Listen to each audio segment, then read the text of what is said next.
ഹരേ കൃഷ്ണ.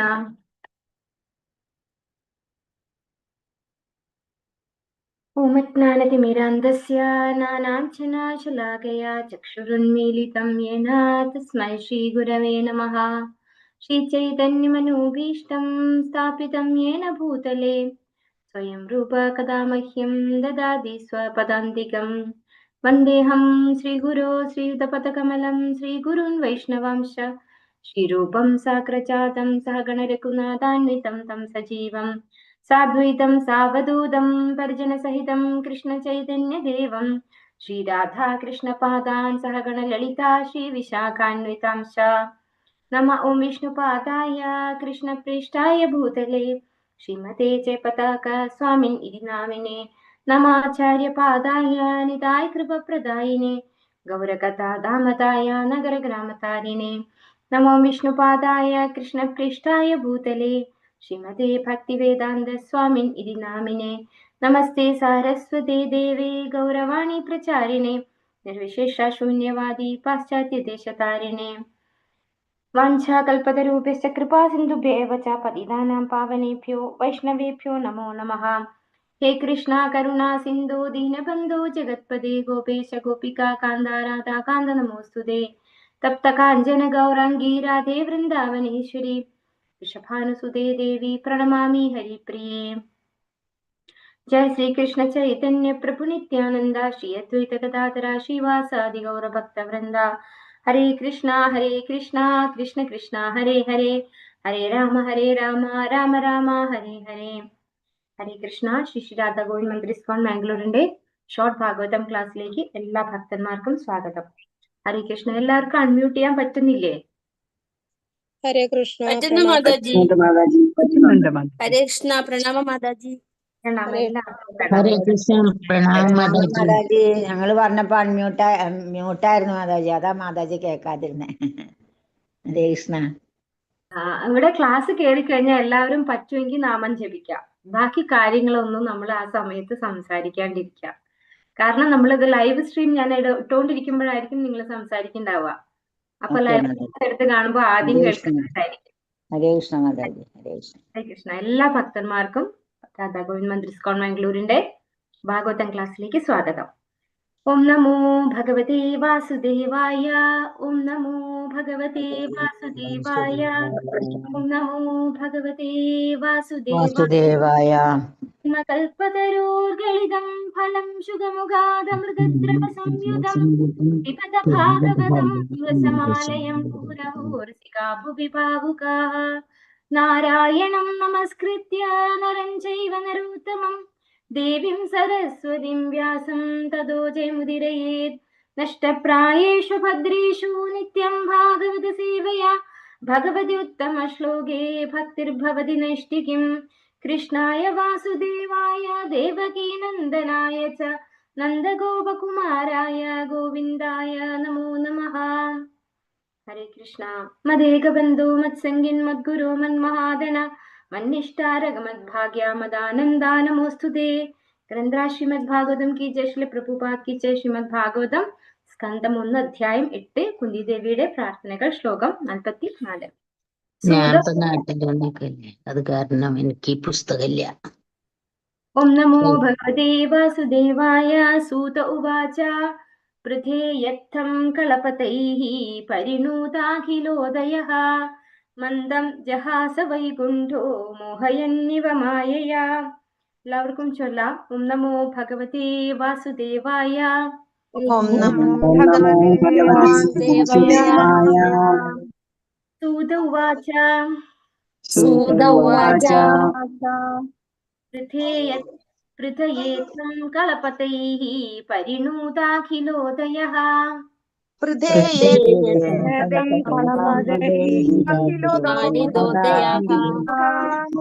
മന്ദം ജഹാസ വൈകുണ്ഠോ മോഹയന്നിവ മായയാ.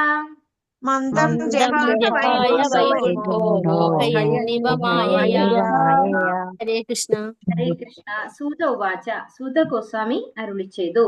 പൃഥയാൽ കുന്തി, ഇത്തം ഇത്, കളപതൈഹി തിരഞ്ഞെടുത്ത പദങ്ങളാൽ, പരിണൂത ആരാധിക്കപ്പെട്ട, അഖിലം ഉദയ മഹാത്മ്യങ്ങൾ മന്ദമായി, ജഹാസ പുഞ്ചിരിച്ചു, വൈകുണ്ഠ ഭഗവാൻ, മോഹയൻ മോഹിപ്പിക്കുന്ന, ഇവ പോലെ മായ അദ്ദേഹത്തിന്റെ മായാശക്തി. വിവർത്തനം ഭാവാർത്ഥം. എസി ഭക്തി വേദാന്ത സ്വാമി ശ്രീല പ്രഭുപാദ് കി ജയ്. സൂത ഗോസ്വാമി അരുളി ചെയ്തു, ഇപ്രകാരം ഭഗവാനെ സ്തുതിക്കുവാനായി വിശിഷ്ടമായ വാക്കുകളാൽ ചിട്ടപ്പെടുത്തിയ കുന്തി ദേവിയുടെ പ്രാർത്ഥനകൾ ശ്രവിച്ച ശേഷം അദ്ദേഹം മന്ദഹസിച്ചു. ആ മന്ദഹാസം അദ്ദേഹത്തിന്റെ മായാശക്തിയെ പോലെ തന്നെ വശ്യമോഹനമായിരുന്നു. അപ്പോ ഇവിടെ ആര് പറയാൻ തുടങ്ങി? സൂത ഗോസ്വാമിയാണ് പറയുന്നത്, സംസാരിക്കുന്നത് അല്ലെ. സൂത ഗോസ്വാമി എന്താണ് പറയുന്നത്? ഇപ്രകാരം ഭഗവാനെ സ്തുതിക്കുവാനായി വിശിഷ്ടമായ വാക്കുകളാൽ ചിട്ടപ്പെടുത്തിയ കുന്തി ദേവിയുടെ പ്രാർത്ഥനകൾ ശ്രവിച്ച ശേഷം അദ്ദേഹം മന്ദഹസിച്ചു. അതായത് ഏതാണ് സിറ്റുവേഷൻ ഇവിടെ? മഹാഭാരത യുദ്ധം കഴിഞ്ഞ് ഇവരൊക്കെ, അതായത് പാണ്ഡവരുടെയും കൗരവരുടെയും ഒക്കെ ബന്ധുക്കളുടെ ഒക്കെ ശേഷക്രിയകൾ അല്ലെ, മരണശേഷമുള്ള ക്രിയകളൊക്കെ ഗംഗാസ്നാനത്ത് പോയി ചെയ്ത് കഴിഞ്ഞ് മടങ്ങി വന്നു അല്ലെ. മടങ്ങി വന്നിട്ട് എത്ര അശ്വമേധ യത്നം ചെയ്തു യുധിഷ്ഠിരൻ? 3 അശ്വമേധ യത്നം ചെയ്തു അല്ലെ. അതിനൊക്കെ ശേഷം ഭഗവാൻ അവിടെ നിന്ന് ദ്വാരകയിലേക്ക് തിരിക്കാൻ നിൽക്കുമ്പോഴാണ് ആരോടി വന്നത്? ഉത്തര ഓടി വന്നത് അല്ലെ. ഭഗവാനെ നേരെ ഒരു ഇരുമ്പ് അസ്ത്രം വരുന്നു, അതിൽ നിന്ന് എന്നെ രക്ഷിക്കണേ, ഭഗവാനല്ലാതെ ആർക്കും രക്ഷിക്കാൻ കഴിയില്ല, മൃത്യുവിൽ നിന്നും രക്ഷിക്കാൻ ഭഗവാന് മാത്രമേ സാധിക്കൂ എന്ന് പറഞ്ഞ് ഓടിക്കൊണ്ട് ഭഗവാന്റെ അടുത്തേക്ക് ഉത്തരയാണ് വന്നത്. അപ്പോ അവിടെ നിന്ന് പരീക്ഷിത് മഹാരാജാവ്, ഉത്തരയുടെ ഗർഭത്തിലിരിക്കുന്ന പരീക്ഷിത് മഹാരാജാവിനെ സംരക്ഷിക്കുകയുണ്ടായി ഭഗവാൻ സുദർശന ചക്രം ഉപയോഗിച്ചുകൊണ്ട്. അത് കഴിഞ്ഞ് ഭഗവാൻ വീണ്ടും പോകാൻ ഇറങ്ങുമ്പോഴാണ് കുന്തി മഹാറാണി ഭഗവാനെ സ്തുതിക്കുന്നത് അല്ലെ. കഴിഞ്ഞ 18ാമത്തെ ശ്ലോകം മുതൽ 43ാമത്തെ ശ്ലോകം വരെ കുന്തി സ്തുതിയായിരുന്നു. ഇത് 44ാമത്തെ ശ്ലോകത്തില് സൂത ഗോസ്വാമി പറയാണ് ഇവിടെ. അപ്പൊ ഇങ്ങനെ കുന്തി ദേവിയുടെ വിശിഷ്ടമായ വാക്കുകളാൽ ചിട്ടപ്പെടുത്തിയ പ്രാർത്ഥനകൾ ശ്രവിച്ച അദ്ദേഹം മന്ദഹസിച്ചു അല്ലെ. ഭഗവാൻ എപ്പോഴും ഇങ്ങനെയാണ്, എന്ത് കേട്ടാലും ഒരു ചിരിയാണ് അല്ലെ ഭഗവാന്. ആ മന്ദഹാസം അദ്ദേഹത്തിന്റെ മായാശക്തിയെ പോലെ തന്നെ വശ്യമോഹനമായിരുന്നു. ഭഗവാന്റെ മായാശക്തിയും വളരെ മോഹനമാണ്. ആർക്ക്? മായാശക്തി ആരെയാണ് മോഹിപ്പിക്കുന്നത്? ഭഗവാനെ ഒഴിവാക്കിക്കൊണ്ട് ജീവിക്കുന്നവരെയാണ് മായാശക്തി മോഹിപ്പിക്കുന്നത്. ഭഗവാനെ ആശ്രയിക്കുന്നവരെ ഭഗവാന്റെ വശ്യമായ ചിരി അല്ലെ, ആ ഒരു മന്ദഹാസം മായാശക്തി എന്ന പോലെ തന്നെ മോഹനമായിരുന്നു എന്നാണ് ഇവിടെ സൂത ഗോസ്വാമി പറയുന്നത്. ഒന്ന് നമ്മളെ ഭഗവാനിലേക്ക് അടുപ്പിക്കുന്നു, മറ്റൊന്ന് ഭഗവാനിൽ നിന്ന് അകറ്റുന്നു അല്ലെ. മായാശക്തി എപ്പോഴാണ് നമ്മളെ മോഹിപ്പിക്കുന്നത്? ഭഗവാനിൽ നിന്ന് അകന്നകന്ന് പോകുമ്പോഴാണ് മോഹിപ്പിക്കുക. ഭഗവാനോട് അടുക്കുമ്പോ ഭഗവാന്റെ തന്നെ പുഞ്ചിരി അത് വശ്യമോഹനമായിരുന്നു എന്ന് ഇവിടെ പറയുന്നു. ഭാവാർത്ഥം. എസി ഭക്തി വേദാന്ത സ്വാമി ശ്രീല പ്രഭുപാദ് കി ജയ്. ഈ ലോകത്തിൽ നമ്മെ മോഹിപ്പിക്കുന്നത് എന്തും ഭഗവാനെ പ്രതിനിധീകരിക്കുന്നു എന്ന് പറയപ്പെടുന്നു. ഭൗതിക പ്രകൃതിയെ കീഴടക്കാൻ പരിശ്രമിക്കുന്നതിൽ വ്യാപൃതരായി തീരുന്ന ബദ്ധാത്മാക്കളും ഭഗവാന്റെ മായാശക്തിയാൽ മോഹിതരാകുന്നു. എന്നാൽ ഭഗവത് മഹാത്മ്യങ്ങളാൽ തികച്ചും വ്യത്യസ്തമായ രീതിയിൽ മോഹിപ്പിക്കപ്പെട്ടവരാകുന്നു ഭഗവത് ഭക്തർ. മാത്രവുമല്ല, ഭഗവാന്റെ കൃപാപുരസരമായ അനുഗ്രഹങ്ങളും അവരുടെ മേലുണ്ട്. വൈദ്യുത ശക്തിക്ക് അനേക വിധങ്ങളായ കാര്യശേഷികൾ ഉള്ളതുപോലെ അദ്ദേഹത്തിന്റെ ശക്തി വിവിധങ്ങളായ രീതിയിൽ പ്രകടമാക്കപ്പെടുന്നു. അപ്പോ ഇവിടെ രണ്ടും ഭഗവാന്റെ ശക്തിയാണ് അല്ലെ. ഒന്ന് മായ എന്ന് പറഞ്ഞു, ഇവിടെ കമ്പാരിസൺ വന്നു അല്ലെ. മായയെ പോലെ തന്നെ വശ്യമോഹനമായിരുന്നു എന്ന് പറയുന്നു. മായ എന്താണ്? ഭഗവാന്റെ തന്നെ ശക്തിയാണ്. പിന്നെ അന്തരംഗ ശക്തി, അതും ഭഗവാന്റെ. 2 തരം ശക്തികളാണ് പ്രവർത്തിക്കുന്നതെന്ന് നമുക്കറിയാം. അപ്പൊ ഇവിടെ എന്താ പറയുന്നത്? ഈ ലോകത്തിൽ നമ്മെ മോഹിപ്പിക്കുന്നത് എന്തും ഭഗവാനെ പ്രതിനിധീകരിക്കുന്നു എന്ന് പറയപ്പെടുന്നു. അപ്പോ നമ്മളെ മോഹിപ്പിക്കുന്നതൊക്കെയും എന്തുകൊണ്ടാണ് അത് ഭഗവാനെ പ്രതിനിധീകരിക്കുന്നത്? ഭഗവാൻ ഭഗവത്ഗീത 10ാമത്തെ അധ്യായത്തിൽ പറഞ്ഞു, വിഭൂതിമത്തും സുന്ദരവുമായ ഏതൊന്നുണ്ടോ അതിലൊക്കെ എന്റെ ശക്തി വിശേഷമാണ് ഉള്ളത് എന്ന് പറഞ്ഞു. അപ്പൊ ഈ വിഭൂതിമത്തും സുന്ദരവുമായ സംഗതികളൊക്കെ തന്നെയാണ് നമ്മളെ ആകർഷിക്കുന്നത്. അപ്പൊ നമ്മളെ എന്തിനെങ്കിലും ആകർഷിക്കാൻ കഴിയുന്നു എങ്കിൽ അതിലൊക്കെ ഭഗവാനെ പ്രതിനിധീകരിക്കുന്ന ഒരു ഗുണം ഉള്ളത് കൊണ്ടാണ് നമ്മൾക്ക് അതിനോട് ആകർഷണം വരുന്നത് എന്നാണ് ഇവിടെ പറഞ്ഞു തരുന്നത്. ഭൗതിക പ്രകൃതി കീഴടക്കാൻ പരിശ്രമിക്കുന്നതിൽ വ്യാപൃതരായിരിക്കുന്ന ബദ്ധാത്മാക്കളും ഭഗവാന്റെ മായാശക്തിയാൽ മോഹിതരാകുന്നു. അപ്പോ ഈ ഒരു കൺട്രോളർ ആയിട്ടിരിക്കാൻ, എല്ലാറ്റിനെയും നേന്താവ് ഞാനാണ് എന്ന് അഹങ്കരിക്കുന്ന സാധാ ബദ്ധ ജീവാത്മാവിന് ആരാണ് വ്യാമോഹിതനാക്കുന്നത്? അവരും അട്രാക്റ്റഡ് ആവുന്നു ഈ മായയിൽ നിന്നാണ് പറയുന്നത്. അവര് മുക്തരല്ല, അവർക്ക് ഒന്നിൽ നിന്നും രക്ഷയില്ല. അതായത് അവര് ഭഗവാന്റെ അട്രാക്ഷനിൽ പോകില്ല എന്ന് പറഞ്ഞാൽ മറ്റൊരു അട്രാക്ഷനിൽ അവർ പോയേ പറ്റൂ. അതാണ് ഇവിടെ പറയുന്നത്. ഒരു അട്രാക്ഷനും ഇല്ലാതെ അവർക്കും ഇരിക്കാൻ പറ്റില്ല.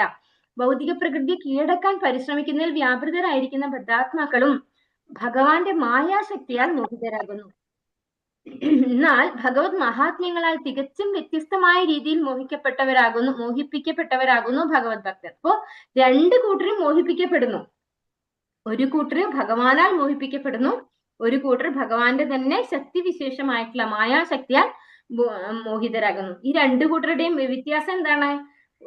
ഒരു കൂട്ടർക്ക്, അതായത് ഭഗവാനിൽ അട്രാക്ഷൻ വരുന്നവർക്ക് ഭഗവാൻ ആത്യന്തികമായി മുക്തിയും ഇപ്പോ സന്തോഷവും ആനന്ദവും ഒക്കെയാണ് കൊടുക്കുക. എന്നാൽ ഭഗവാന്റെ മായാശക്തിയാൽ മോഹിതരാകുന്നവർക്കോ അവരെ ഈ ഭൗതിക പ്രകൃതിയിലെ മൂന്ന് വിധം ക്ലേശങ്ങളാൽ ബുദ്ധിമുട്ടിക്കുക എന്നുള്ളതാണ് മായാശക്തി ചെയ്യുന്ന പണി. അപ്പൊ ഏതാ നമുക്ക് വേണ്ടത്? ഭഗവാൻ തന്നെയാണ് വേണ്ടത്, അല്ലെ? എന്നാൽ ഭഗവത് മഹാത്മ്യങ്ങളാൽ തികച്ചും വ്യത്യസ്തമായ രീതിയിൽ മോഹിപ്പിക്കപ്പെട്ടവരാകുന്നു ഭഗവത് ഭക്തർ. മാത്രവുമല്ല ഭഗവാന്റെ കൃപാപുരസരമായ അനുഗ്രഹങ്ങളും അവരുടെ മേലുണ്ട്. അപ്പോ ഭഗവാൻ തന്നെ ഭഗവത്ഗീതയിൽ പറഞ്ഞിരിക്കുന്നു, ദേവി ഹേഷാ ഗുണമയീ മമ മായാ ദുരത്യയ മാമേ വയേ പ്രപദ്യന്തേ മായാമേ താം തരന്തി തേ. അല്ലെ? ഭഗവാന്റെ മായാശക്തി എന്താ ചെയ്യുന്നത്? വളരെ ബുദ്ധിമുട്ടാണ് നമുക്ക് അതിനെ ഓവർകം ചെയ്തു പോകാനായിട്ട്. അവര് ദുരത്യ എന്നാണ് പറയുന്നത് ഭഗവാൻ. അപ്പൊ ഭഗവാനെ ആശ്രയിച്ച ഒരാൾക്ക് മാത്രമേ മായാശക്തിയിൽ നിന്ന് മോചിതരാവാൻ കഴിയുള്ളൂ. വൈദ്യുത ശക്തിക്ക് അനേക വിധങ്ങളായ കാര്യശേഷികൾ ഉള്ളതുപോലെ അദ്ദേഹത്തിന്റെ ശക്തി വിവിധങ്ങളായ രീതിയിൽ പ്രകടമാക്കുന്നു. ഭഗവത് മഹാത്മ്യങ്ങളുടെ ഒരംശത്തെ വിശദീകരിച്ചുകൊണ്ട് മാത്രമേ ശ്രീമതി കുന്തി ദേവി പ്രാർത്ഥിച്ചിട്ടുള്ളൂ. അദ്ദേഹത്തിന്റെ എല്ലാ ഭക്തരും അദ്ദേഹത്തെ ഇത്തരത്തിൽ വിശിഷ്ട പദങ്ങളാൽ ആരാധിക്കുന്നതിനാൽ ഭഗവാൻ ഉത്തമ ശ്ലോകൻ എന്നറിയപ്പെടുന്നു. ഭഗവത് മഹാത്മ്യങ്ങളെ മുഴുവനായി വിവരിക്കുവാൻ എത്ര ഉയർന്ന തോതിലുള്ള വിശിഷ്ട പദങ്ങളും പര്യാപ്തമല്ല. എന്നിരുന്നാലും വളർന്നു വരുന്ന ശിശുവിന്റെ മുറിവാക്കുകളാൽ ഒരച്ഛൻ സംതൃപ്തനാകുന്നത് പോലെ അത്തരം പ്രാർത്ഥനകളാൽ ഭഗവാൻ സംതൃപ്തനാകുന്നു. മായ എന്ന പദം വ്യാമോഹം, കൃപ എന്നീ ഇരു അർത്ഥത്തിലും ഉപയോഗിക്കപ്പെടുന്നു. ഇവിടെ മായ എന്ന പദം കുന്തി ദേവിയുടെ മേലുള്ള ഭഗവാന്റെ കൃപ എന്ന അർത്ഥത്തിൽ ഉപയോഗിച്ചിരിക്കുന്നു. അപ്പോ ഇവിടെ എന്താ പറയുന്നത്? ഒരു അച്ഛനെ കുട്ടി എങ്ങനെയാണ് സംസാരിക്കുക? മുറിഞ്ഞു ഇങ്ങനെ കൊഞ്ചി സംസാരിക്കും, അല്ലെ? എല്ലാ വാക്കും പറയാൻ അറിയാത്ത കുഞ്ഞു പാവ അല്ലെങ്കിൽ കുഞ്ഞു കുട്ടി, ഒരു 2 വയസ്സായ കുട്ടി എങ്ങനെയാണ് അച്ഛനോട് സംസാരിക്കുക? വളരെ മുറിഞ്ഞ വാക്കുകളാണ് സംസാരിക്കുക, അല്ലെ? ഭഗവാന്റെ മുന്നില് നമ്മളൊക്കെ ആരാണ്? ശിശുക്കളാണ്, അല്ലെ? നമ്മളൊക്കെ ഭഗവാൻ പറയുന്നു അഹം ബീജ പ്രതപിത. നമ്മളൊക്കെ ഭഗവാന്റെ ശിശുക്കളാണ്, കുട്ടികളാണ്. അപ്പൊ നമുക്കൊന്നും എന്തറിയില്ല? വിശേഷമായിട്ട് ഭഗവാന്റെ എല്ലാ വിശേഷങ്ങളും അല്ലെങ്കിൽ ഗുണങ്ങളും പാടി പുകഴ്ത്താൻ നമുക്കറിയില്ല. അപ്പോ എങ്ങനെയാണോ ഒരച്ഛൻ കുട്ടിയുടെ മുറിഞ്ഞ വാക്കുകൾ കേട്ട് സന്തോഷിക്കുന്നത്, അതുപോലെയാണ് ഭഗവാനെ നമ്മൾ പ്രകീർത്തിക്കുമ്പോൾ അല്ലെങ്കിൽ കുന്തി മഹാറാണിയെ പോലെയുള്ള ഭക്തന്മാർ പ്രകീർത്തിക്കുമ്പോൾ ഭഗവാൻ അത് ആക്സെപ്റ്റ് ചെയ്യുന്നത്. ഒരിക്കലും ആർക്കും ഭഗവാനെ മുഴുവനായിട്ട് പ്രകീർത്തിക്കാൻ കഴിയില്ല എന്നാണ് പറയുന്നത്. അപ്പൊ എല്ലാവരും ഇതുപോലെ കുന്തി മഹാറാണിയെ പോലെ ഓരോരോ തരത്തില് ഭഗവാനെ പുകഴ്ത്തുന്നുണ്ട്. നമ്മൾക്ക് ഭാഗവതം എടുത്തു കഴിഞ്ഞാൽ കുറേ സ്തുതികൾ ഇങ്ങനെ കേൾക്കാം, ഓരോരുത്തരായിട്ട് ഭഗവാനെ സ്തുതിക്കുന്നത്. ഇപ്പൊ ഇവിടെ കുന്തി സ്തുതിയാണ് നമ്മൾ ആദ്യമായിട്ട് പഠിച്ചത്. അപ്പോ അതുകൊണ്ട് തന്നെ ഭഗവാനെ ഉത്തമ ശ്ലോകൻ, അതായത് ഏറ്റവും നല്ല, ഉത്തമം എന്ന് പറഞ്ഞാൽ എന്താണ്? പെർഫെക്റ്റ് ആയിട്ടുള്ളത്, അല്ലെ? പെർഫെക്റ്റ് ആയിട്ടുള്ള ശ്ലോകങ്ങൾ കൊണ്ട് വാഴ്ത്തുന്നത് ആരെയാണ്? ഭഗവാനെയാണ്. അതുകൊണ്ട് ഭഗവാന്റെ മറ്റൊരു പേരാണ് ഉത്തമ ശ്ലോകൻ എന്ന്. ഇവിടെ പറയുന്നു, ഭഗവത് മഹാത്മ്യങ്ങളെ മുഴുവനായി വിവരിക്കുവാൻ എത്ര ഉയർന്ന തോതിലുള്ള വിശിഷ്ട പദങ്ങളും പര്യാപ്തമല്ല. എന്നിരുന്നാലും വളർന്നു വരുന്ന ശിശുവിന്റെ മുറിവാക്കുകളാൽ ഒരച്ഛൻ സംതൃപ്തനാകുന്നത് പോലെ അത്തരം പ്രാർത്ഥനകളാൽ ഭഗവാൻ സംതൃപ്തനാകുന്നു. അപ്പോ നമ്മൾ പറയും അനന്തശേഷൻ തന്റെ 1000 നാവുകൊണ്ട് ഭഗവാനെ സദാസമയം സ്തുതിച്ചുകൊണ്ടിരിക്കുകയാണ്, എന്നിട്ടും ഭഗവാന്റെ സ്തുതികൾ ഒന്നും തീരുന്നില്ല. ഭഗവാന്റെ ഗുണങ്ങളും ലീലകളും വിശേഷങ്ങളും ഒന്നും തീരുന്നില്ല എന്നാണ് പറയുന്നത്. അത്രമാത്രം ഗുണങ്ങളും വിശേഷങ്ങളുമാണ് ഭഗവാനുള്ളത്. അപ്പോ ഇവിടെ കുന്തി മഹാറാണി വളരെ കുറച്ച് ഭാഗം മാത്രം എടുത്താണ് ഭഗവാനെ പ്രകീർത്തിച്ചിട്ടുള്ളത്. ഭഗവാൻ അതുകൊണ്ട് തന്നെ സംതൃപ്തനാകുന്നു എന്നാണ് പറയുന്നത്. ഇവിടെ ഈ ഒരു ശ്ലോകത്തില് മായ എന്ന വാക്ക് ഉപയോഗിച്ചിട്ടുണ്ട്. മോഹയന്നിവ മായയ എന്നിവിടെ ഉപയോഗിച്ചിട്ടുണ്ട്. അപ്പൊ ആ മായ എന്ന വാക്കിന്റെ അർത്ഥമാണ് ഇവിടെ പറയുന്നത്. ഈ ഒരു ശ്ലോകത്തില് മായ എന്ന പദം, ഇതിന് 2 വിധം അർത്ഥമാണ് മായ എന്ന വാക്കിനുള്ളത്. ഒന്ന് വ്യാമോഹം, മറ്റൊന്ന് കൃപ. അപ്പോ ഈ ഒരു ശ്ലോകത്തിൽ കൃപ എന്നാണ് അർത്ഥം എന്നാണ് പറയുന്നത്. ഈ ഇരു അർത്ഥത്തിലും ഉപയോഗിക്കുന്നു. ഇവിടെ മായ എന്ന പദം കുന്തി ദേവിയുടെ മേലുള്ള ഭഗവാന്റെ കൃപ എന്ന അർത്ഥത്തിൽ പ്രയോഗിച്ചിരിക്കുന്നു. അപ്പോ ഈ കുന്തി സ്തുതിയില് ഇവിടെ സുത ഗോസ്വാമി ഉപയോഗിച്ച ഈ ശ്ലോകത്തില് മായ എന്ന വാക്ക് ഭഗവാന്റെ കൃപ എന്നാണ് ഉദ്ദേശിച്ചിരിക്കുന്നത്. അപ്പോ കുന്തി ദേവിക്ക് ഭഗവാന്റെ കൃപ കിട്ടിയിരിക്കുന്നു എന്നാണ് പറയുന്നത്. ഓം നമോ ഭഗവതേ വാസുദേവായ താമ്പാഠമിത്യുപാമന്ത്ര്യ പ്രവിശ്യ ഗജ സാഹ്വയം സ്ത്രീയശ്ച സ്വപുരം യാസ്യൻ പ്രേംനാരാജ്ഞാ നിവാരിതഃ. ഹരേ കൃഷ്ണ. എല്ലാവർക്കും ചൊല്ലാം. ഓം നമോ ഭഗവതേ വാസുദേവായ. ഓം നമോ ഭഗവതേ വാസുദേവായ. താമ്പാഠമിത്യുപാമന്ത്ര്യ പ്രവിശ്യ ഗജ സാഹ്വയം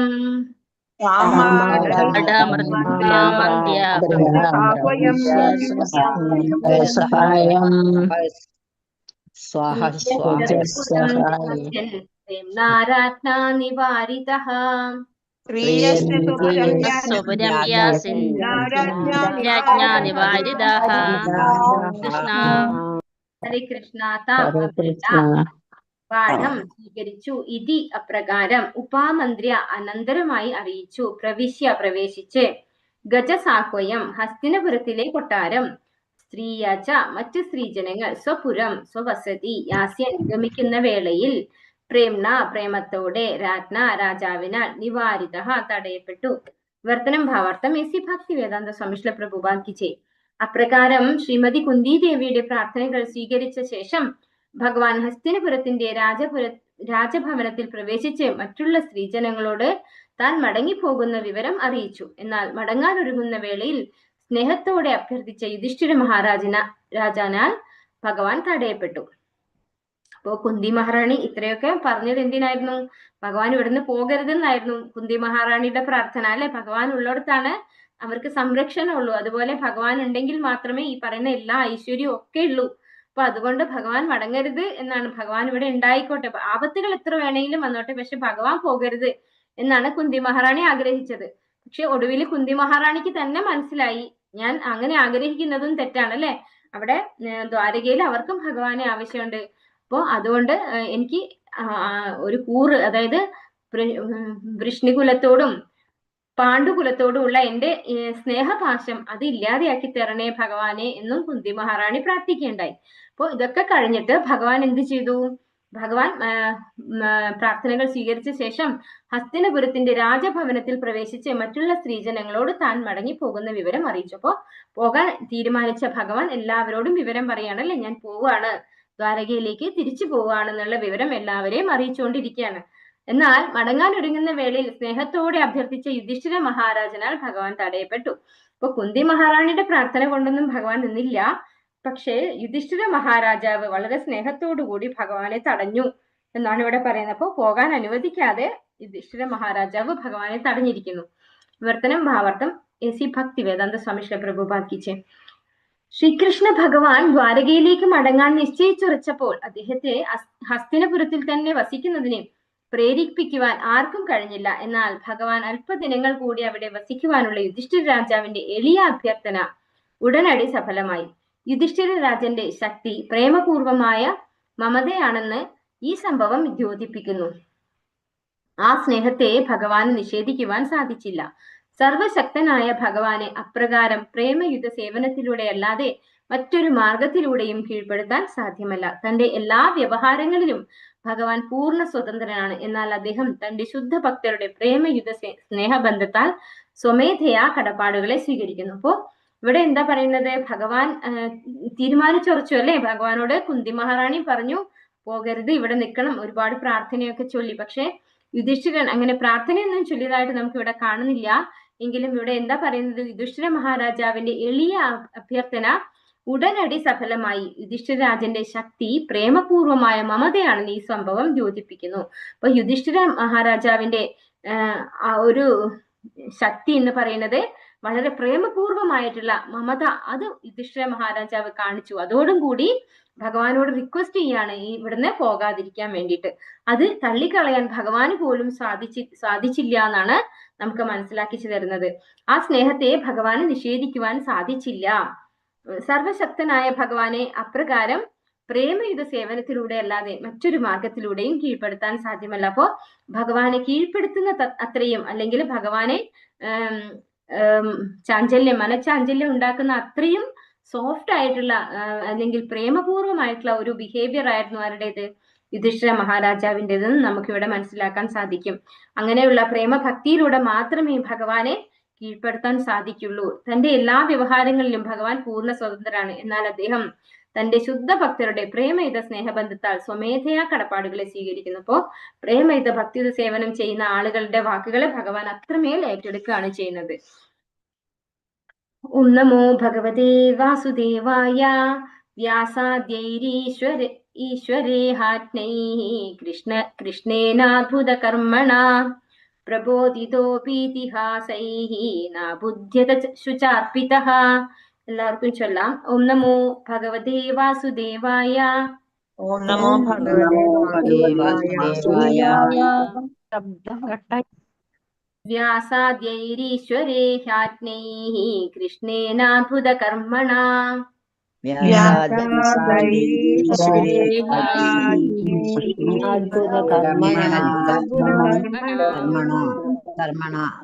പ്രബോധിതോപീതിഹാസൈഃ നാബുധ്യത ശുചാർപ്പിതഃ.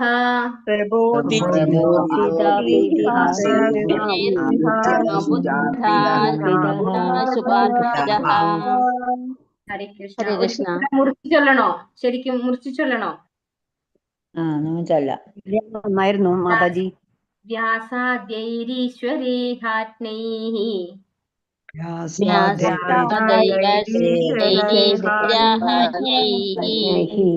കൃഷ്ണേനാദ്ഭുത കർമ്മണ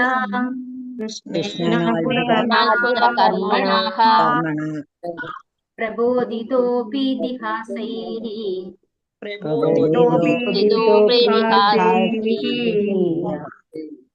നാബുധ്യത ശുചാർപ്പിതഃ. ഹരേ കൃഷ്ണ. വ്യാസദേവൻ നേതൃത്വം നൽകുന്ന മഹർഷി ശ്രേഷ്ഠന്മാരാൽ ഈശ്വര സർവശക്തനായ ഭഗവാൻ ഈഹ ഇച്ഛയാൽ നൈഹി ജ്ഞാനികളാൽ കൃഷ്ണേന സ്വയം കൃഷ്ണനാൽ അദ്ഭുത കർമ്മണ സർവ അമാനുഷിക കർമ്മങ്ങളും നിർവഹിക്കുന്ന ഒരുവനാൽ പ്രബോധിത സാന്ത്വനപ്പെടുത്തപ്പെട്ടു. അപി എങ്കിൽ തന്നെയും ഇതിഹാസൈഹി ചരിത്രങ്ങളിൽ നിന്നുള്ള തെളിവുകളാൽ ന ഇല്ല അബുദ്ധ്യത സംതൃപ്തനായി ശുച അർപ്പിത ശോകാകുലനായ. വിവർത്തനം ഭാവാർത്ഥം എസി ഭക്തി വേദാന്ത സ്വാമിശ്ല പ്രഭുപാദ് കി ജയ്. ശോകാകുലനായ യുധിഷ്ഠിര മഹാരാജാവിനെ സാന്ത്വനപ്പെടുത്തുവാൻ വ്യാസ മഹർഷിയുടെ നേതൃത്വത്തിലുള്ള മഹർഷി വര്യന്മാരുടെ ഉപദേശങ്ങൾക്കോ അതിമാനുഷിക കൃത്യങ്ങൾ നിർവഹിക്കുന്ന ശ്രീകൃഷ്ണ ഭഗവാനോ എല്ലാ ചരിത്ര പ്രമാണങ്ങൾക്ക് പോലുമോ കഴിഞ്ഞില്ല. അപ്പോ ഇവിടെ എന്താ പറയുന്നത്? യുധിഷ്ഠിര മഹാരാജാവ് വളരെ ദുഃഖിതനായിരുന്നു എന്നാണ് പറയുന്നത് അല്ലെ. ശോകാകുലനായ യുധിഷ്ഠിര മഹാരാജാവിനെ എങ്ങനെ സാന്ത്വനിപ്പിക്കാൻ സാധിച്ചില്ല? വ്യാസ മഹർഷിയുടെ നേതൃത്വത്തിലുള്ള മഹർഷിമാരുടെ ഉപദേശങ്ങൾക്കോ. അപ്പോ വ്യാസദേവൻ ഉൾപ്പെടെയുള്ള മഹർഷി വര്യന്മാർ ഉപദേശിക്കുന്നുണ്ട് ആരെ? യുധിഷ്ഠിരനെ. പക്ഷെ അദ്ദേഹത്തിന് സമാധാനം കിട്ടിയില്ല. അതിമാനുഷിക കൃത്യങ്ങൾ നിർവഹിക്കുന്ന ശ്രീകൃഷ്ണ ഭഗവാനോ അല്ലെ ഭഗവാന് പോലും സമാധാനപ്പെടുത്താൻ സാധിച്ചില്ല. എല്ലാ ചരിത്ര പ്രമാണങ്ങൾക്ക് പോലുമോ കഴിഞ്ഞില്ല. അപ്പോ 3 തരത്തിലാണ് ഇവിടെ പറയുന്നത്. വ്യാസദേവന്റെ നേതൃത്വത്തിലുള്ള മഹർഷി വര്യന്മാര് പരിശ്രമിച്ചു, പിന്നെ സ്വയം ഭഗവാൻ തന്നെ പരിശ്രമിച്ചു, അതുപോലെ ചരിത്ര പ്രമാണങ്ങളൊക്കെ ഉപയോഗിച്ച് സാന്ത്വനിപ്പിക്കാൻ ശ്രമിച്ചിരിക്കുന്നു ഇവിടെ യുധിഷ്ഠിര മഹാരാജാവിനെ. എന്താണ് യുധിഷ്ഠിര മഹാരാജാവിന്റെ വിഷമം? അതായത് എല്ലാവരും കൊല്ലപ്പെട്ടു അല്ലെ, യുദ്ധത്തിൽ എല്ലാവരും കൊല്ലപ്പെട്ടു. താൻ കാരണമാണ് ഈ ഒരു അപകടമൊക്കെ വന്നിരിക്കുന്നത്, എല്ലാവർക്കും നാശം സംഭവിച്ചു എന്ന ഒരു വിഷമം ആർക്കുണ്ടാവുന്നു? യുധിഷ്ഠിര മഹാരാജാവ്. നമുക്കറിയാം യുധിഷ്ഠിര മഹാരാജാവ് ഒരു തെറ്റും ചെയ്യാത്ത ആളാണ് അല്ലെ, അജാത ശത്രു എന്ന് പറയും. എല്ലാവരിലും നന്മ കാണുന്നയാളാണ് ആര്? യുധിഷ്ഠിര മഹാരാജാവ്. അങ്ങനെയുള്ള യുധിഷ്ഠിരനാണ് ഇപ്പോ രാജാവായിട്ടിരിക്കുന്നത് അല്ലെ. യുദ്ധം കഴിഞ്ഞിട്ട് രാജാവായിരിക്കുന്നത് ആരാണ്? യുധിഷ്ഠിരാണ്. അപ്പൊ തനിക്ക് ഈ രാജ്യം ഒക്കെ ഭരിച്ച് സുഖിക്കാൻ വേണ്ടിയിട്ട് ഞാൻ ഒരുപാട് പേരെ ഉപദ്രവിച്ചിരിക്കുന്നു, ഞാൻ ഒരുപാട് പേരെ കൊലപ്പെടുത്തിയിരിക്കുന്നു എന്നുള്ള ഒരു ഇൽ ഫീലിംഗ് അല്ലെങ്കിൽ ഒരു ഗിൽറ്റി ഫീലിംഗ് ആരുടെ ഉള്ളിലുണ്ട്? യുധിഷ്ഠിര മഹാരാജാവിന്റെ ഉള്ളിൽ ഉണ്ടായിട്ടുണ്ട്. അതിനെ സാന്ത്വനിപ്പിക്കാൻ ഭഗവാന് സാധിച്ചില്ല, വേദവ്യാസ മുനിയുടെ കൂടെയുള്ള കുറെ മഹർഷി വര്യന്മാർക്കും സാധിച്ചില്ല, ചരിത്ര പ്രമാണങ്ങൾക്കും സാധിച്ചില്ല എന്നാണ് പറയുന്നത്. അപ്പൊ ആർക്കാണ് സാധിക്കുന്നത്? അത് അടുത്ത അധ്യായത്തിൽ വരുന്നുണ്ട്. അത് ആർക്കാണ് സാധിക്കുന്നത്? ഭീഷ്മ പിതാമഹനാണ് സമാധാനിപ്പിക്കുന്നത്. അപ്പൊ അതിലേക്കാണ് ഇവിടെ കൊണ്ടുപോകുന്നത് കഥ. ഭാവാർത്ഥം എസി ഭക്തി വേദാന്ത സ്വാമി ശ്രീ പ്രഭുപാദ് കി ജയ്. കുരുക്ഷേത്ര യുദ്ധത്തിൽ വിശേഷിച്ചും താൻ ഹേതുവായി നടന്ന മനുഷ്യരുടെ കൂട്ടക്കൊലയോർത്ത് ധർമ്മിഷ്ഠനായ യുധിഷ്ഠിര രാജാവിന് അത്യധികം മനോവേദന ഉണ്ടായി. ദുര്യോധനൻ സിംഹാസനത്തിൽ വാഴുന്നുണ്ടായിരുന്നു എന്ന് മാത്രമല്ല, അദ്ദേഹം നല്ല രീതിയിൽ ഭരണം നിർവഹിക്കുകയും ചെയ്തു പോന്നിരുന്നു. ആകയാൽ ഒരർത്ഥത്തിൽ യുദ്ധത്തിന്റെ ആവശ്യം തന്നെ ഉണ്ടായിരുന്നില്ല. എന്നാൽ നീതിതത്വങ്ങൾക്ക് അനുസരിച്ച് യുധിഷ്ഠിരൻ അദ്ദേഹത്തെ മാറ്റേണ്ടതായി വന്നു. രാഷ്ട്രീയത്തിന്റെ സമ്പൂർണ്ണ പക്ഷവും ഈ വാദമുഖത്തെയാണ് കേന്ദ്രീകരിക്കുന്നത്. സർവ്വ രാജാക്കന്മാരും ലോകത്തെ മുഴുവൻ ജനങ്ങളും സഹോദരന്മാർ പ്രതിയോഗികളായ ഈ യുദ്ധത്തിൽ പങ്കെടുത്തു. ശ്രീകൃഷ്ണ ഭഗവാനും യുധിഷ്ഠിര രാജാവിന്റെ പക്ഷത്തുണ്ടായിരുന്നു. 18 ദിവസത്തെ കുരുക്ഷേത്ര യുദ്ധത്തിൽ 6,40,00,000 എന്നാണ് തോന്നുന്നത്, എനിക്ക് അത്രയും 6,40,00,000 മനുഷ്യർ വധിക്കപ്പെടുകയുണ്ടായി എന്നും അനേക ദശലക്ഷങ്ങളെ കാണാതായി എന്നും മഹാഭാരതം ആദിപർവ്വതം 2:25 പ്രതിപാദിച്ചിരിക്കുന്നു. ഫലത്തിൽ 5000 വർഷങ്ങൾക്കുള്ളിലുണ്ടായ ഏറ്റവും വലിയ മഹായുദ്ധമായിരുന്നു ഇത്. ഇതാണ് കോൺടെസ്റ്റ് അല്ലെ. എന്തുകൊണ്ടാണ് യുധിഷ്ഠിര മഹാരാജാവിന് മനോവ്യഥ ഉണ്ടായത് എന്നുള്ളത് എക്സ്പ്ലെയിൻ ചെയ്യാണ് ഇവിടെ. അതായത് ദുര്യോധനൻ അത്ര മോശം രാജാവൊന്നും ആയിരുന്നില്ല. അദ്ദേഹം ഒരു അധാർമിയായിരുന്നു, തെറ്റ് ചെയ്തവനായിരുന്നു അല്ലെ. അദ്ദേഹം ചെയ്ത തെറ്റ് മുഴുവൻ ആരോടാണ്? പാണ്ഡവരോടാണ് തെറ്റ് ചെയ്തത് അല്ലെ. പക്ഷെ ഒരു രാജാവ് എന്ന നിലയ്ക്ക് അദ്ദേഹം വലിയ കുറ്റകൃത്യം ഒന്നും ചെയ്തിട്ടില്ല. നല്ലൊരു രാജാവ് തന്നെയായിരുന്നു. അത് എനിക്ക് വേണ്ടി മാറ്റപ്പെടുകയാണ് ചെയ്തത്. എനിക്ക് വേണ്ടിയാണ് ഇത്രമാത്രം രാജാക്കന്മാര് കൊല്ലപ്പെട്ടിരിക്കുന്നു. എത്ര കോടി ജനങ്ങളാണ്? 640 കോടി. കോടിയാണോ അത്? 640 ലക്ഷം അല്ലേ? 6,40,00,000 അല്ലേ വരാ? 640 കോടിയാ മാതാജി. അപ്പൊ അത്രയും ആളുകള് മനുഷ്യര് വധിക്കപ്പെടുകയുണ്ടായി എന്ന് പറയുന്നു. അപ്പൊ എത്രയോ അനേക ദശലക്ഷങ്ങളെ കാണാതായി എന്നും പറയുന്നു. അതായത് മരിച്ചതിൽ കൂടുതൽ അത്രയും തന്നെ ആളുകള് കാണാതായിട്ടുമുണ്ട്. അത് എവിടെയാണ് പ്രതിപാദിച്ചിരിക്കുന്നത്? മഹാഭാരതം ആദിപർവ്വം 2:25 പ്രതിപാദിച്ചിരിക്കുന്നു. അപ്പോ 5000 വർഷങ്ങൾക്കുള്ളിലുണ്ടായ ഏറ്റവും വലിയൊരു മഹായുദ്ധമാണിത്. അത്രയും പേർക്ക് നാശനഷ്ടം സംഭവിച്ചിരിക്കുന്നു. ഇതാണ് യുധിഷ്ഠിരനെ വേദനിപ്പിക്കുന്നത്. മഹാരാജാവ് യുധിഷ്ഠിരനെ സിംഹാസനാരൂഢനാക്കാനായി മാത്രം നടത്തപ്പെട്ട ഈ കൂട്ടക്കുരുതി അത്യന്തം വേദനാജനകമാണ്. ആകയാൽ ഉദ്ദേശ്യം നീതിനിഷ്ഠമാകയാൽ യുദ്ധവും നീതിപൂർവകമാണെന്ന് വ്യാസദേവനെ പോലുള്ള ശ്രേഷ്ഠ ഋഷിവര്യന്മാരും ഭഗവാൻ ശ്രീകൃഷ്ണൻ സ്വയവും വിവരിച്ച ചരിത്ര പ്രമാണങ്ങൾ അനുസരിച്ച് സ്വയം ബോധ്യപ്പെടുത്തുവാൻ അദ്ദേഹം ശ്രമിച്ചു. എന്നാൽ അക്കാലത്തെ ഏറ്റവും മഹത് വ്യക്തികളിൽ നിർദ്ദേശിക്കപ്പെട്ടിട്ട് പോലും യുധിഷ്ഠിര രാജാവ് സംതൃപ്തനായില്ല. ശ്രീകൃഷ്ണ ഭഗവാന് ഇവിടെ അതിമാനുഷിക കൃത്യങ്ങൾ നിർവഹിച്ചവനായി സംബോധന ചെയ്തിരിക്കുന്നു. എന്നാൽ ഈ വിശേഷ സന്ദർഭത്തിൽ വ്യാസദേവനോ ശ്രീകൃഷ്ണ ഭഗവാനോ യുധിഷ്ഠിര മഹാരാജാവിനെ ബോധ്യപ്പെടുത്തുവാൻ കഴിഞ്ഞില്ല. അതിമാനുഷിക കർത്താവ് എന്ന നിലയിൽ ഭഗവാൻ പരാജയപ്പെട്ടു എന്നാണോ ഇതിനർത്ഥം? അല്ല, നിശ്ചയമായും ഇത് അപ്രകാരം അർത്ഥമാക്കുന്നില്ല. അപ്പൊ ഇവിടെ എന്താ പറയുന്നത്? യുധിഷ്ഠിര മഹാരാജാവ് വിചാരിക്കുന്നു, എന്നെ രാജാവാക്കാൻ വേണ്ടിയാണ് ഈ കൂട്ടക്കുരുതി നടന്നിരിക്കുന്നത്. അത് ഒരു തെറ്റായ പ്രവൃത്തിയാണെന്ന്. പക്ഷേ വ്യാസദേവൻ പറഞ്ഞു കൊടുത്തു, ഇത് നീതി നടപ്പിലാക്കാൻ വേണ്ടി ഭഗവാനാൽ നിശ്ചയിക്കപ്പെട്ട് ചെയ്യപ്പെട്ടിട്ടുള്ളതാണ്. അതിൽ വിഷമിക്കേണ്ട കാര്യമില്ല. അപ്പൊ ഭഗവാൻ അതിമാനുഷികനായിട്ടുള്ള ഭഗവാൻ അല്ലെ, ഒരു സാധാരണ വ്യക്തിയല്ല ഭഗവാൻ എന്ന് നമുക്കറിയാം. അങ്ങനെയുള്ള ഭഗവാനും പരിശ്രമിച്ചു. അപ്പോ ഇവിടെ ശ്രീ പ്രഭുപാദർ ചോദിക്കുന്നത്, ഭഗവാൻ പരാജയപ്പെട്ടു എന്നാണോ ഇതിന്റെ അർത്ഥം? ഭഗവാനെ അർജുനൻ പലപ്പോഴായി വിളിക്കുന്നുണ്ട് ഋഷികേശ, ഇന്ദ്രിയങ്ങളുടെ നാഥൻ അല്ലെ. ഇന്ദ്രിയങ്ങളുടെ നാഥൻ എന്നാണ് ഭഗവാൻ. അതുപോലെ ഭഗവാൻ തന്നെ ഭഗവത്ഗീതയിൽ പറയുന്നു, മത്ത സ്മൃതിജ്ഞാനം അപോഹനംശ്ച. അപ്പോ ഭഗവാനാണ് ഈ സ്മൃതി വിസ്മൃതി അതുപോലെ ജ്ഞാനം ഒക്കെ നിയന്ത്രിക്കുന്നത് ഭഗവാനാണ്. അങ്ങനെയുള്ള ഭഗവാൻ യുധിഷ്ഠിരന്റെ മുന്നിൽ പരാജയപ്പെടേണ്ടതുണ്ടോ? ഇല്ല അല്ലെ. ഭഗവാൻ പരാജയപ്പെടുന്നല്ല, ഭഗവാൻ പരാജയപ്പെട്ടതുപോലെ ഭാവിക്കുകയാണ് ഇവിടെ. എന്തിനു വേണ്ടിയാണ് അത് ഭാവിക്കുന്നത്? ഇത് ചെയ്യേണ്ടത് ഭഗവാന്റെ തന്നെ മറ്റൊരു ഭക്തനായിട്ടുള്ള ശുദ്ധഭക്തനായിട്ടുള്ള ഭീഷ്മാചാര്യരാണ്. ഭഗവാൻ ഒരിക്കലും വേറൊരാളുടെ ജോലി ഭഗവാൻ ചെയ്യില്ല അല്ലെ. ഭഗവാൻ ഓരോരാളെ അർജുനനോട് പറയുന്നുണ്ട്, നീ ഒരു ഇൻസ്ട്രുമെന്റ് ആകൂ അർജുന, നിമിത്ത മാത്രം ഭവസവ്യസാചി എന്ന് അർജുനനോട്.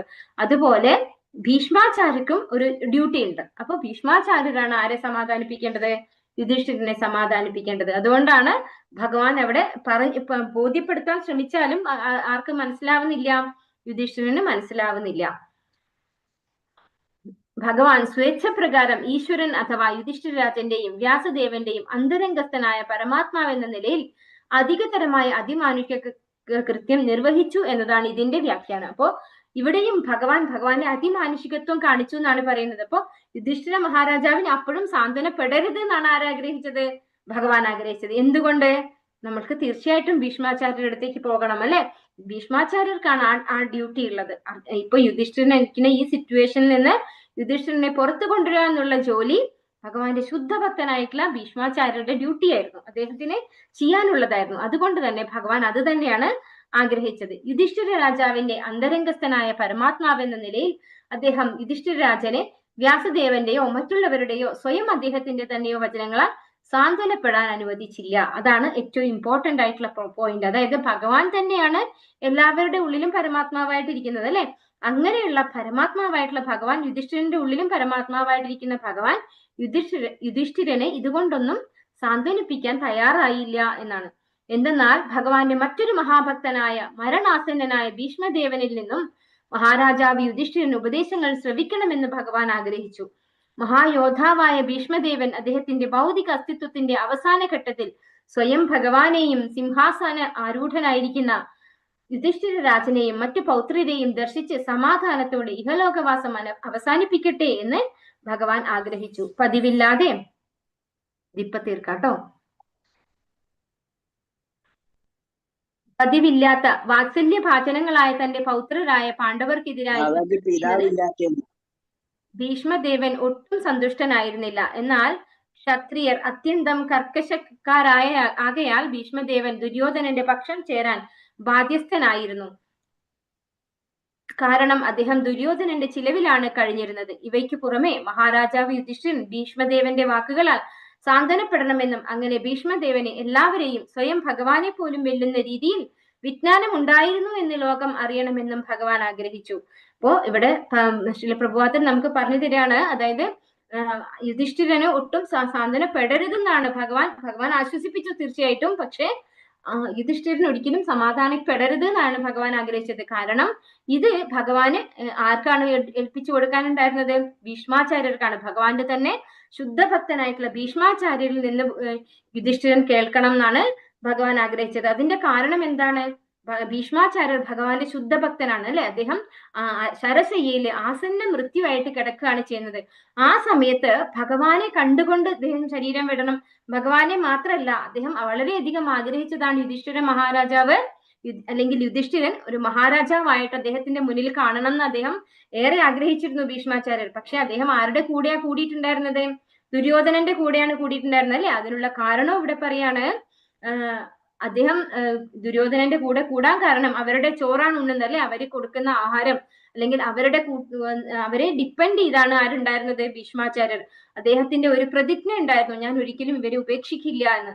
അതുകൊണ്ട് തന്നെ അദ്ദേഹത്തിന് അവരെ വിട്ടു പോവാനും സാധിച്ചില്ല. ആ ഒരു പ്രതിജ്ഞ നിറവേറ്റേണ്ടി വന്നത് കൊണ്ടും അദ്ദേഹത്തിന് ആ ഒരു കുരുവംശം അല്ലെങ്കിൽ ധൃതരാഷ്ട്രയുടെ ആ ഒരു കുടുംബത്തിൽ നിന്ന് പോകാനും സാധിച്ചില്ല. വിതുരർക്ക് പോകാൻ സാധിച്ചു, ഭീഷ്മാചാര്യർക്ക് അതിനും സാധിച്ചില്ല. പക്ഷെ അദ്ദേഹം ഏറ്റവും കൂടുതൽ ആഗ്രഹിച്ചത് യുധിഷ്ഠിരൻ രാജാവായി കാണണം എന്ന് തന്നെയായിരുന്നു. അപ്പൊ അദ്ദേഹം ആ യുധിഷ്ഠിരനെ അങ്ങനെ രാജാവായിട്ട് കാണണം എന്നും ആരാഗ്രഹിച്ചിട്ടുണ്ടായിരുന്നു?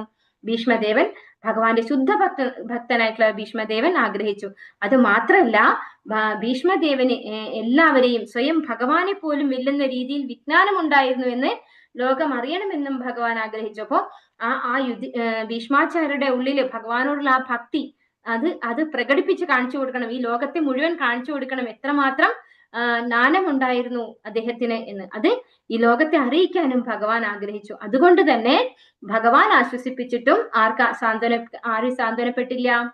യുധിഷ്ഠിരൻ സാന്ത്വനപ്പെട്ടില്ല എന്നിവിടെ പറയുന്നു. വഞ്ചാകൽപതരൂപശ്ച കൃപാസിന്ധുഭ്യേവ ച പതിതാനാം പാവനേഭ്യോ വൈഷ്ണവേഭ്യോ നമോ നമഃ. അനന്തകോടി വൈഷ്ണവവൃന്ദ की जय, श्रील प्रभुपाद की जय, गुरु महाराज की जय, निताय गौर प्रेमानंदे. हरि हरि बोल. हरे कृष्णा. सर्वं श्री कृष्ण. हरे कृष्ण माताजी. हरे कृष्ण माताजी. हरे कृष्ण